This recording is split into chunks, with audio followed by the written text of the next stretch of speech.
This is the Lone Crater YouTube. We hope this video helps.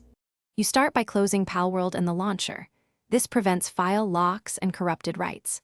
Once done, back up your save folder and any config files so you can revert. Next, verify game files through Steam or the launcher to restore missing or damaged files. Make sure to locate the crash reporter logs in documents/palworld or %appdata% immediately. These contain the error codes you'll use next, and they speed diagnosis. Open the most recent crash log and read the exception code and module name.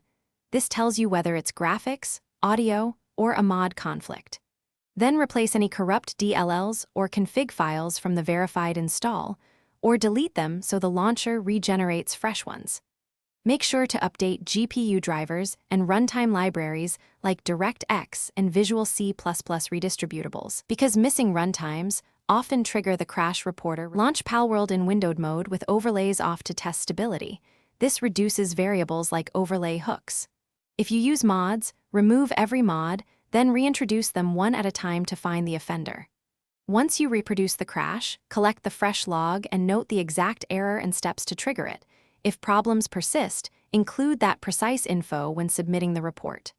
Troubleshooting tip: if nothing helps, try a clean reinstall. Delete local files after backup and Thanks for watching. Consider subscribing if we helped you.